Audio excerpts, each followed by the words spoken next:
Okay.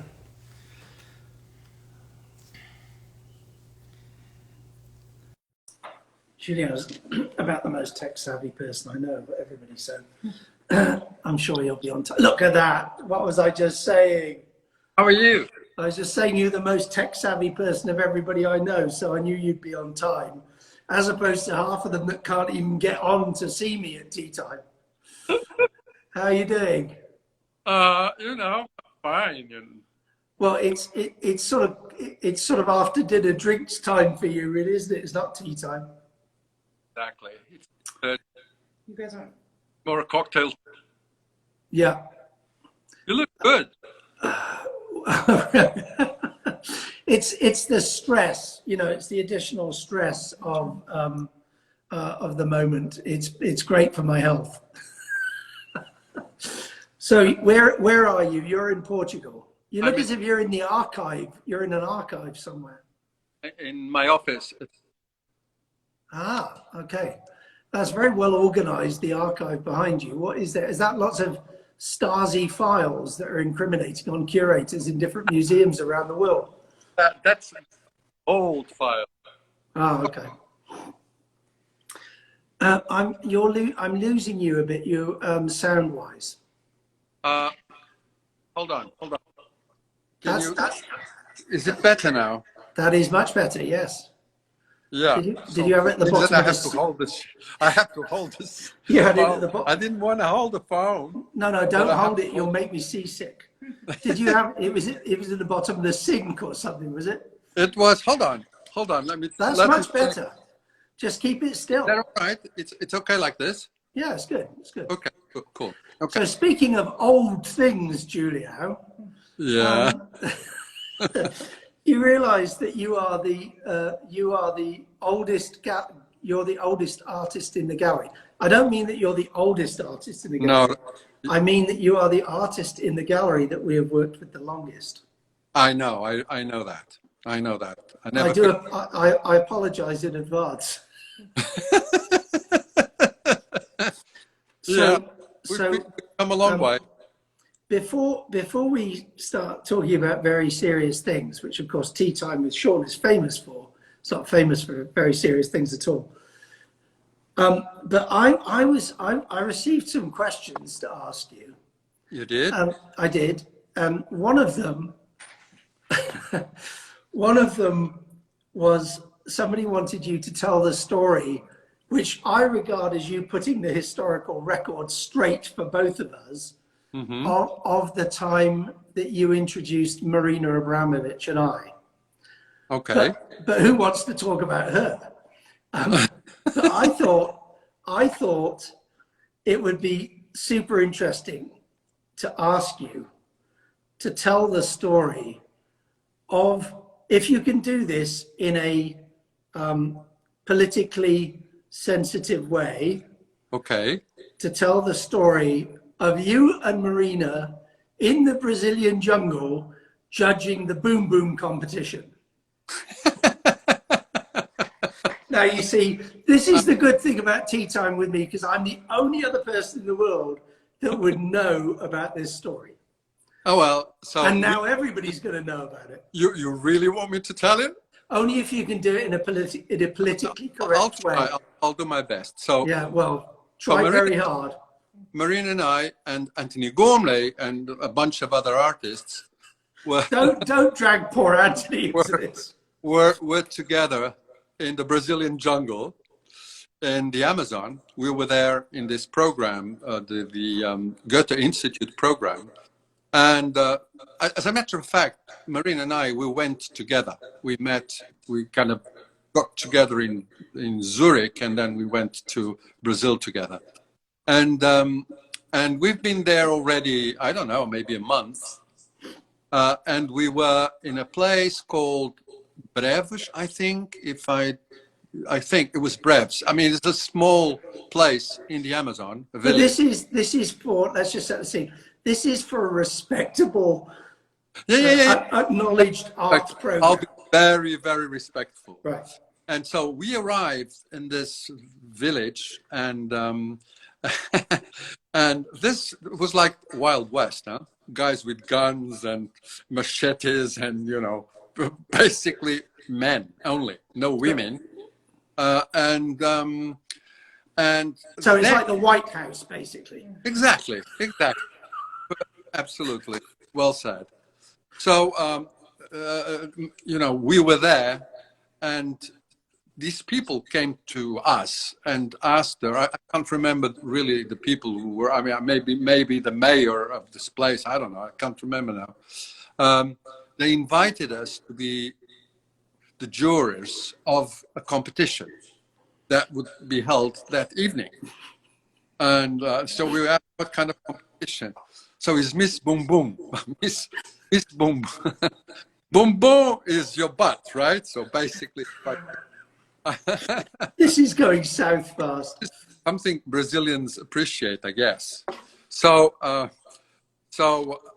so what happens? We said, fine, okay. And then I asked Marina, do you want to do it? She said, okay, of course I want to do it, darling. Okay, so let's do it.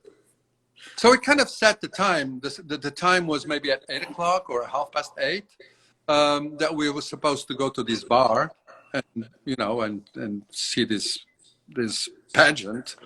And so my heart fell when I saw Marina, and she was, I mean, the streets were, I mean, it was the damn jungle, you know, there were no streets in there. So I see Marina in a very, very, very, very, very, very short red Alaya dress with high heels. And I was kind of, you know, with her. You have to lower the camera a bit. I've only got. All right. Yeah, I was Marina's partner that evening. So I thought, well, this is, you know, the end. I'm going to die right here because these guys, when they see Marina, what's going to happen, you know? So they're going to attack her, and then I have to defend her, and I will die, things like this. Actually, nothing really happened except some, you know, glances. So we got into the bar, and we took it seriously. We started giving points to the different contestants. And at the end of the day, we had our favorites, of course. And the guy said, so the winner is, I forget the name. They totally disregard our, you know, qualifications. I mean, we gave points and numbers, and we said this should be the winner. They couldn't care less. They just chose. It was probably the mayor's girlfriend. We were there just, you know, just to say that we were there. I mean, they totally disregarded what we said. And this is the story, and we survived, and we're still here. Shocking. So, you know, this is why people love Tea Time with Sean, because you probably came on thinking, Sean's going to lead off with a question about the time I was in Documenta for the 3rd time. But no, Sean leads off with the story about the Boom Boom competition. Which is it's a good way to start. So where are you? You're in the studio in Lisbon? Pardon? You're in the studio in Lisbon? Yeah, it's not really in Lisbon, it's in Estoril, where I live, but it's... I know, but nobody's got a geo tag on you. It's okay. It's close enough. The studio in Lisbon. Yeah. And what have you been doing during this extraordinary COVID moment in the studio? I mean, the studio has been my salvation, come to think of it, because when this confinement started, here in Portugal, we actually, in the beginning, we took it very, very seriously. Are you not taking it seriously now? I am. My friends are, but many people, you know, most people aren't. They just think that things, you know, oh, this is over, this is over. Of course, it's not over. Yeah. It's gonna get worse if people are not, you know, careful. So, but basically, in the beginning, I was kind of distressed, like everyone else. I didn't know what to do, and coming to the studio was really my salvation, because I was confined at home, but I could always get into my car and come to the studio because I was alone in the studio. My assistants were not working. Yeah. They stayed home, and so I was completely alone at the studio, which is like being at home. So, in the beginning, I couldn't do anything, but then slowly, gradually, I started working, and this was cool, you know. And I mean, I've spoken to a lot of artists during this period, and they pretty much all say the same thing. I mean, I think of everybody who's equipped to survive this moment, probably artists and writers are in the best shape because they're used to being in the studio and a sort of form of self-imposed isolation. Yeah. But everybody's had a very different reaction to whether it's influencing their work or whether there's a body of work going to come out of this moment for them. Has it changed your work? I mean, do you feel that there's a body of work going to come out of this moment that will be distinct from before and perhaps afterwards? Well, I mean, I'm working on a new body of work that actually happened with something I did before this confinement, and it's been so incredibly strong that I decided not to pay much attention to this pandemic, because otherwise you get totally paranoid with it. So basically what happened is before this pandemic, when it was just starting, I was in Madrid and I saw this absolutely incredible exhibition of drawings by Goya at the Prado. Right. And it's one of the most incredible exhibitions I've ever seen in my life. So, and this has touched me deeply. So I started to work on a series of, of works that and derived from Goya's drawings. And that's what I've been doing since then. Yeah, I talked a few weeks ago about there was this amazing Van Eyck exhibition in Ghent. Yeah. That I desperately wanted to see. Actually, Tom got to see it because he went to Maastricht. But of course, I never got to see it because it opened just before COVID struck.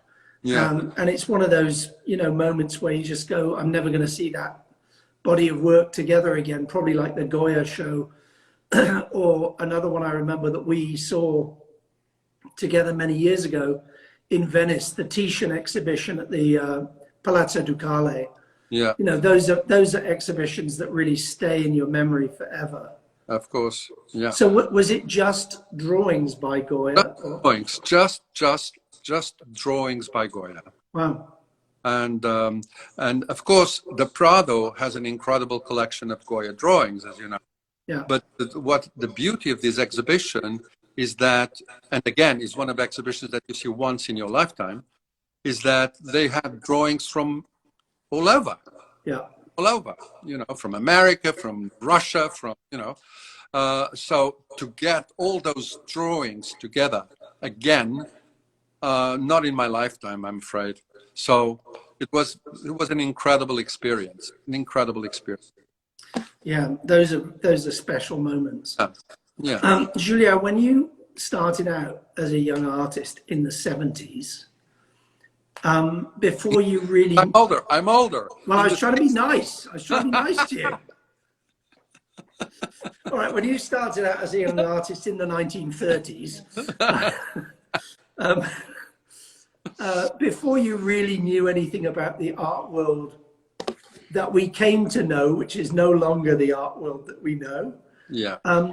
Who were the artists that you were looking at that were particularly influential for you? Not just historical, but contemporary artists. Who were the contemporary artists that, you as a young artist might have been looking at or aspiring to?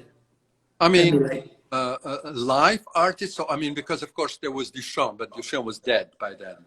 So, well, he died in '68, so it was close. It was, but then certainly I was very, very interested, also because of our confinement, political confinement at the time in Portugal. I was extremely interested in basically in British pop art and American pop art, and immediately after that, all the minimalist phenomenon and conceptual art.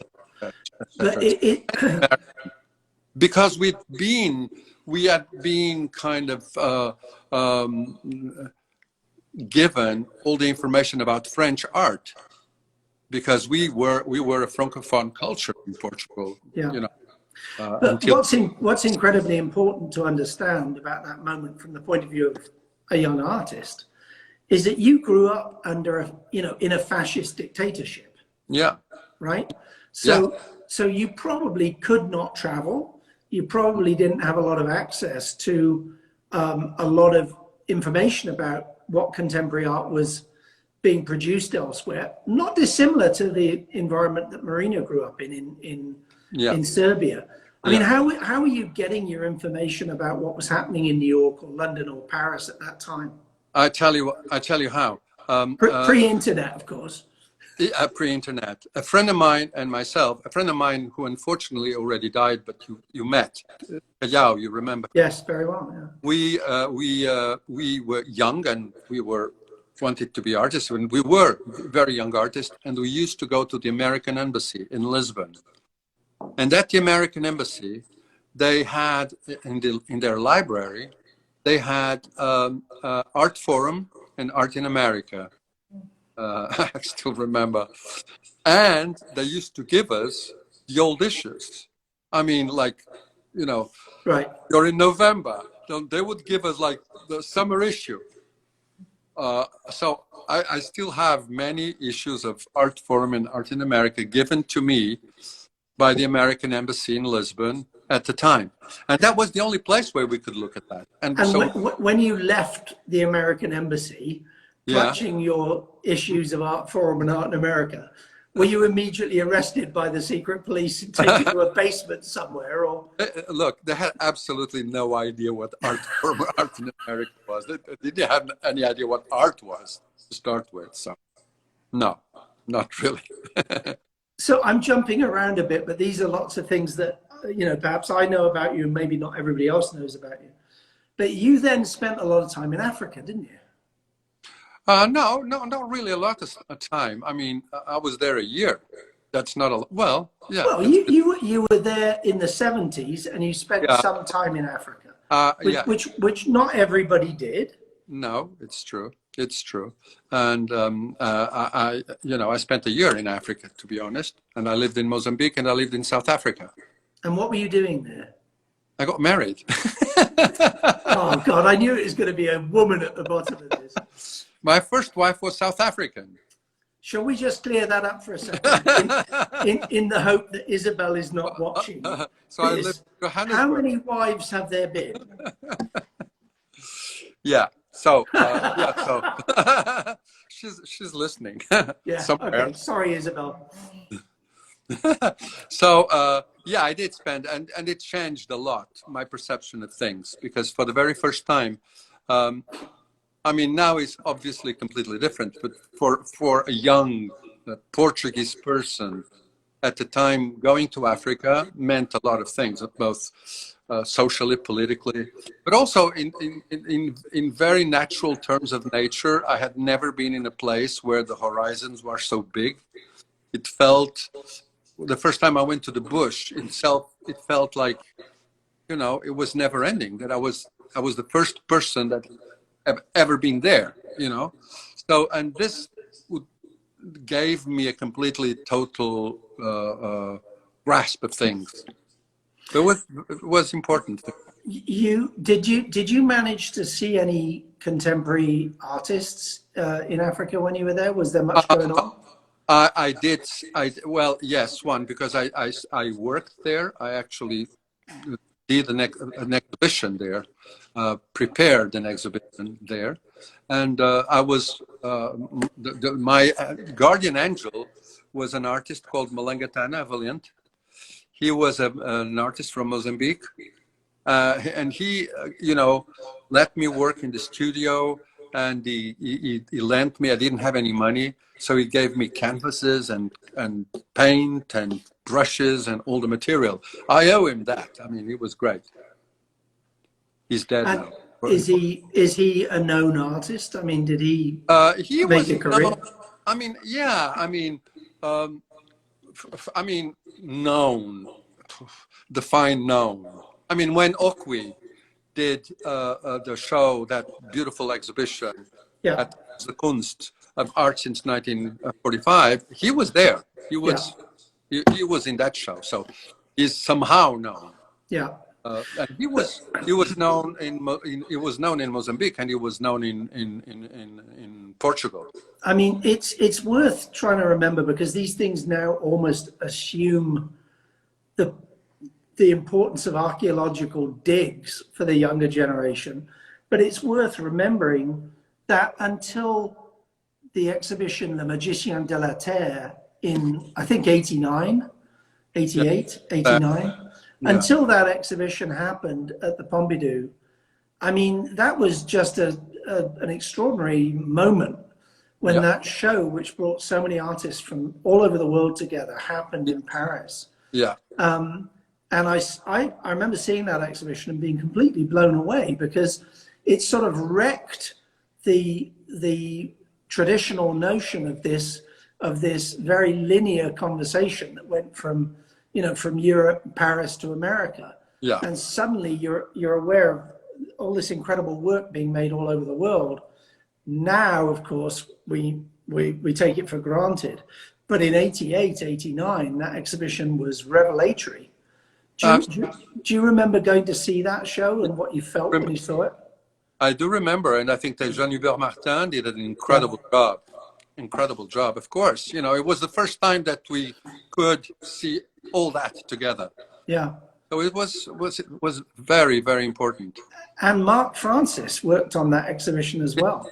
Yeah. Yeah. A lot of great people worked on that show. Yeah. Extraordinary exhibition. So if we sort of flip to the other side of this, many years later, I know that you had a really close and particular relationship with John Baldassari, and have with Lawrence Weiner. Yeah. And the three of you were like, really good pals. Mm-hmm. When did you first meet John and Lawrence and go from being aware of the work to being friends with the artists who made work you admired? Okay, so John, I met him, well, I had met him before. I actually met both of them, although they probably don't remember. I met both of them in Documenta in 1982 at Documenta 7, because we were all artists in Documenta. So I met John there, but, among an enormous group of people. But then when I was properly introduced to him was in Los Angeles in 1989 by Rita McBride, who was a student of his. So, and that's when we hit it off and we became friends. Right. In 1989. And Lawrence, more or less at the same time, a little bit later, probably, but more or less at the same time. And then, of course, we started, we worked together. We did that piece, Drift, together, the three of us. And that's the way things go, But it was in the 80s, definitely in the 80s. Yeah, I mean, John was such a lovely man, as is Lawrence. And I always remember every year at Basel that he would be sitting on Victor Giesler's booth. We are opposite each other in the fair. And John's birthday is the day before my birthday. Yeah. And he'd always be sitting on Victor's booth on his birthday. And then he'd come by and visit with me on my birthday, and we'd have a drink on those 2 days and wish each other happy birthday. I miss him a lot. He was a wonderful guy and a wonderful spirit. Yes. The world is greatly diminished by his passing, I think. Yeah, I agree with you 100%, of course. But we've still got Lawrence, and we've still got some of the other guys who make it interesting. All right, I'm going to ask you a couple of quick fire questions so that you don't get I don't want you going down memory lane and getting too comfortable here. But if you were stuck on a desert island, what one thing would you take with you if you could take just one thing? A woman? A woman, Julia, a woman is not a thing. It's a person. Okay. All right. Well, we're gonna edit this program and get rid of that. If you couldn't take a woman, okay, I specifically said thing. Okay. God. Water? Water, that's not bad, although you'd be surrounded by it, so you might feel a bit, No, but you know, a bit cheated. I would be surrounded by salty water. Well, you're making an assumption that you're on an island in the middle of the sea. You might not be. What would be your last meal if you were being led to the scaffold? Come on. My last meal. Can't be bacalao. No, it wouldn't be bacalao. It wouldn't be bacalao. I just said Ice that. cream, So ice cream. I just said that so you'd pronounce it properly. Ice cream. What flavor? Cream. Cream ice cream. Very monofocal. Cream, or you know, like hazelnut or pistachio. All right, so you're in the nut department. Oh, totally. I thought I knew that already. What one book would you take with you if you could take a single book? That is a hard one. It's very difficult. That's why I asked you. Maybe the book I'm reading now. Because what is that? Hang on, he's going to get it. I'm going to get it. The Julian Barnes. The Man in the Red Coat. I'm reading it. I really recommend it. I'm reading it at the moment. You are? I just bought it this week. It's brilliant, isn't it? Yeah, it's really fantastic. Yes, it is. It is. We should get signed copies now. I'm going to tell Julian Barnes he's got to send us a signed copy because You're kidding me? We're pimping his book for him. I'm a pro. Look at this. Oh, Nine. You just did that yourself before we started talking. Yeah, I did.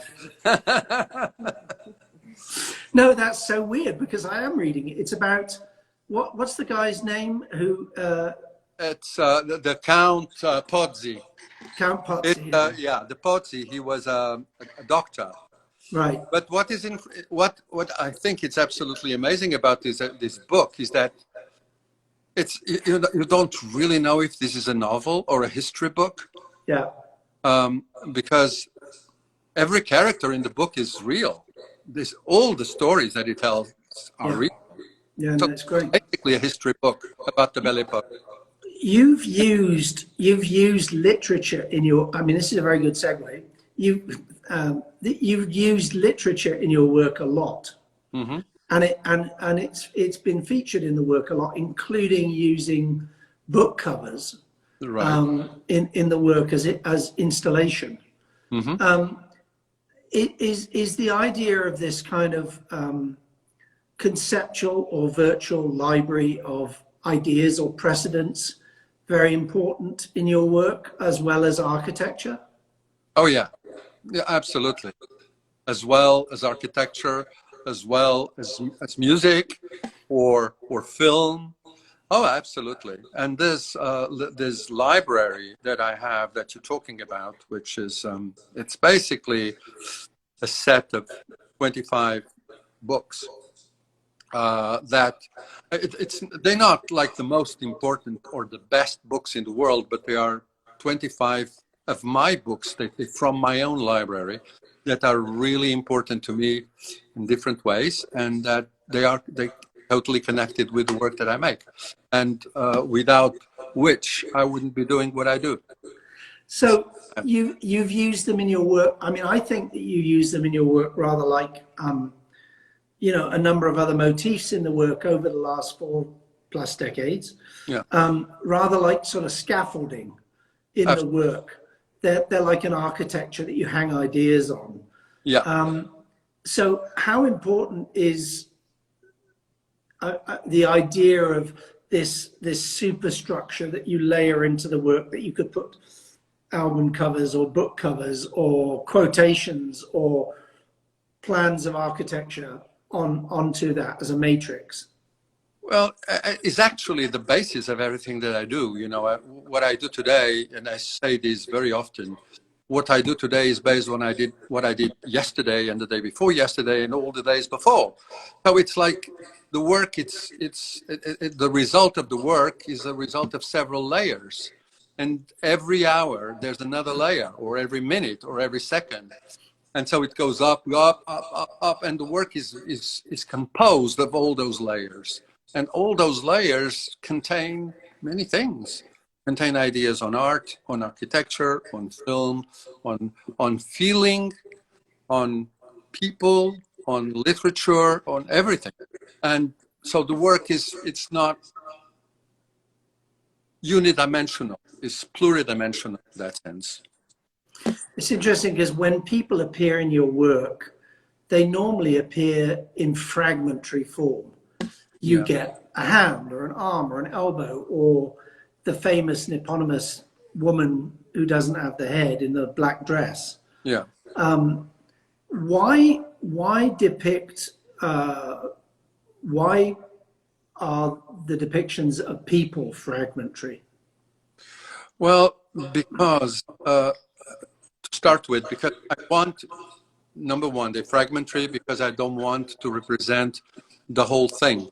I want to represent something that leads me to me and the viewer to another thing. So if you have a hand, the viewer, I mean, this is in very simplistic terms, Sure. The viewer can imagine the rest of the person rather than just being imposed that person. And when you don't use the face is because I don't do portraits. Sometimes I do portraits, but then I do portraits.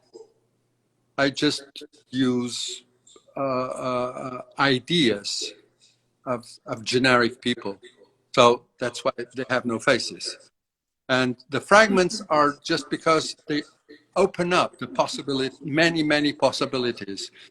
If you close a body, if you close a figure, then that's what you have. You have a person that's sitting and writing.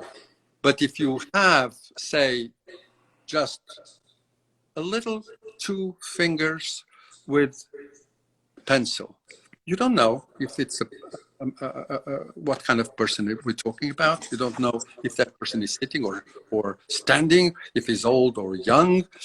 You don't know anything. So you have to make it up. So you build up your own story around the work. And that's what I'm really interested in having people participate in the story of things that I do. So it's sort of incumbent on the viewer to complete the story in that sense. Yes, absolutely. Picasso, I can't remember the exact quote, but famously said that great artists should steal from great artists. Great artists should only steal from great artists, and that they shouldn't be afraid of doing so. You've quoted a number of artists in your work, but who do you think you've nicked the most ideas from? Who have you stolen from as an art historical precedent the most? I don't know, from so many, but I couldn't tell you one more than others, to be honest. I can't, I mean, I'm being serious now. I have no idea. I mean, there's not one specific one. I can tell you that there are artists I admire a lot. I'm a classic, so I like Manet. I don't like Monet, but I like Manet. Or I like, I mean, my heroes it's Velázquez, Goya, and Manet, to be honest. I mean, do I steal from them? Yeah, for instance, from Velázquez, I stole this idea that that is ever present in the work that I make, of the imprint, of the traces behind. When you make a drawing and then you erase the drawing because you want to make something else, you still see what was there. So you see the story of the work. The palimpsest of the moment. Exactly. And that comes, for instance, that comes from observing the famous painting of Velázquez of the king and the horse, and you see the horse with six legs, because he painted and repainted the legs, and you can see the legs. So this triggered the idea of doing this in my case. So as you can see, I mean, these ideas come from all over and from many people, but I can't tell you that one that I stole more than others. But this is really good because we're getting to find out all your secrets now. So who you've been stealing things from. But for instance, recently, in recent works, you've quoted also from Degas, you've quoted from Yeah. Duchamp. Yeah. So it's not just, you know, three great Iberian artists, is it? It's not just Velázquez, Goya, and Manet. No, no, no, not at all. Not at all. I gave those as an example. No, but there's lots and lots and lots of. Again, the guy and Duchamp, that relationship that I created, it's a bit like Julian Barnes in The Man in the Red Coat. Although that is a real relationship, but as you know, Degas and Duchamp were contemporaries for about 2 years or 3 years. When Duchamp was born, Degas was still alive, but then I don't know, maybe Duchamp was like 12 when Degas died or something like that. So of course they never met. Of course they probably never interacted. But in these works that I did, I created this fake relationship between them. So I like to do those things. It's part of the joy of working. If you hadn't been an artist, what would you have been, do you think? I'm so bad at everything that to be honest, I've always wanted to be an artist. I'm not one of those people that had when I was young I wanted to be, I don't know, a naval officer or something like that. No, I've always wanted to be an artist. So but I can imagine you being an architect, because I know, you know, you're very strong interest in space, but equally I can imagine you being a writer. Have you never been tempted to stray off the path into other areas? oh yes, I have, but I'm not good enough. So for instance, as you know, I studied architecture at university. But I love architecture and respect architecture too much to be an architect. I would be a lousy architect. So I would not be honoring the profession. But you've collaborated with quite a few architects. I did, yes, and I love to do that.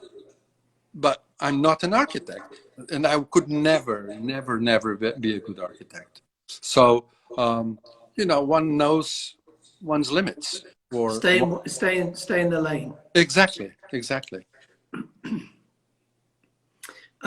So you are somebody who likes to move through different media, you know, film, video, painting, sculpture, architecture, in conceptual presentations. I mean, you're not exactly of the Robert Ryman school of thought. You haven't made one white painting for the last 40 years, as wonderful as that white painting might have been. Do you get bored? I mean, is that why you're constantly and restlessly moving between media? Yeah, I do. That's a very honest response. Well done. I do.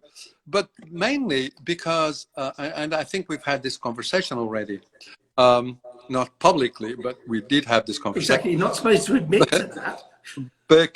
Because this medium, for me, I mean, it's just part of the game. I use them as when I need them.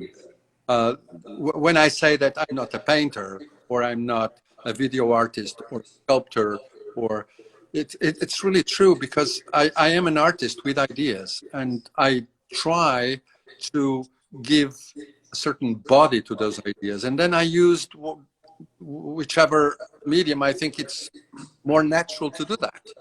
If it's sound, it's sound. If it's film, is film. If it's painting, is painting. That's it. So it's not that I'm stuck to one thing. Also because it's boring. I get bored with it.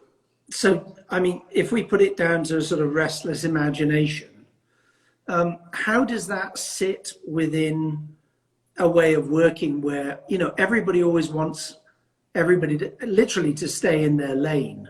Yeah. I mean, you know, if you're a painter, you should be a painter. If you're a sculptor, you should be a painter. as a sculptor. I mean, so for somebody like you, does it make your life, I mean, I'm sure it makes it more interesting, but does it make it more difficult as an artist to constantly be moving and crossing all these boundaries? Or?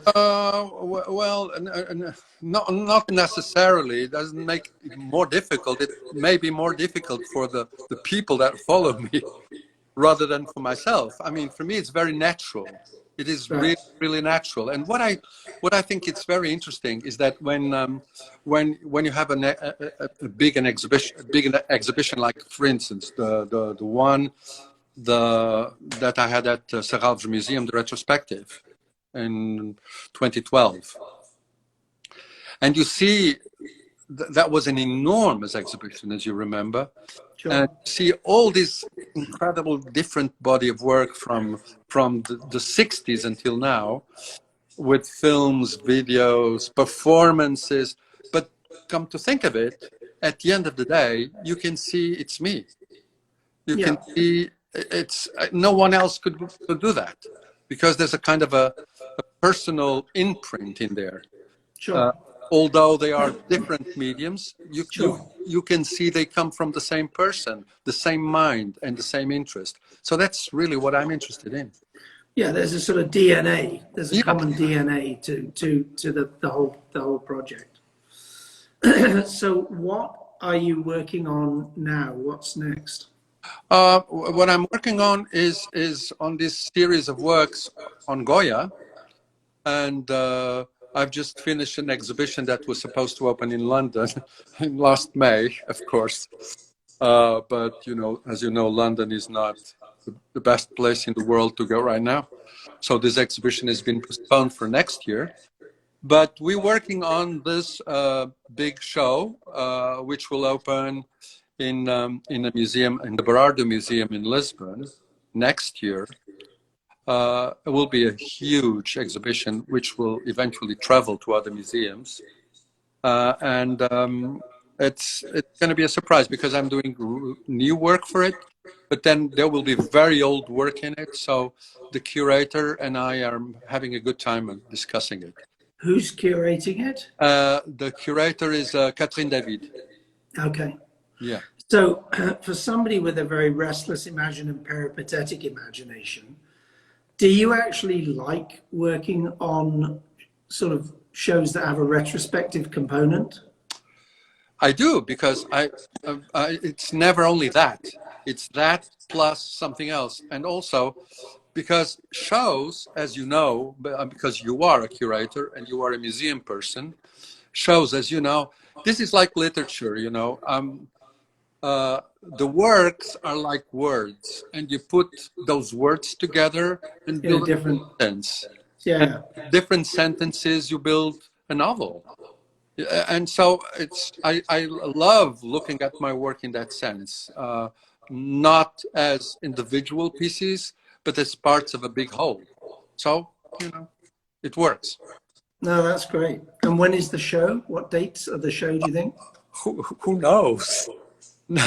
I mean, now. Well, just give us a year, 2021. It will be next year. In principle, it will be next year, in the fall of next year. Okay. Okay, because I'm sure you know that no one knows anything right now. Yeah. Well, no, none of us know anything. Exactly. Well, hopefully by that time we can get on a plane and come and see it.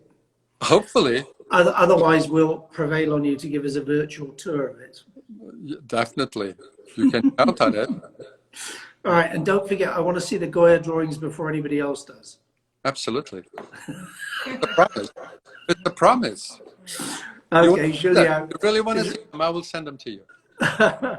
It was really nice to see you. Thanks for joining us. Likewise, for tea time. I missed you. I haven't seen you in ages. I know. It's we saved the best to last. You're the last tea time before we have a break over the summer. So, and you're the first artist I worked with in New York. So it's a really nice closure to both those things. So thanks so much for joining us. Making the time to speak with us this evening. It was fascinating. Thank you. Please give Isabel and the family a big kiss from me. Absolutely. And, I hope she'll forgive me for asking which number she was. Give Mary and Lauren. She is. Mary She and is. Lauren and Tom. Hi, Lauren, and your grandchildren, Julião. Lisa. I haven't met your grandchildren yet. Tell me I something. know. What is these things like these bubbles that coming out? They're likes. People liking and sending hearts. People They're who hearts. people are actually liking the fact that we're doing this. Okay. There are some strange people in the world. Bye, All right. Julião. Take care. Take care. Be Bye-bye. well. Bye-bye. Thanks. Bye-bye. Talk to you soon. Bye-bye. Ciao. See you soon. Bye-bye.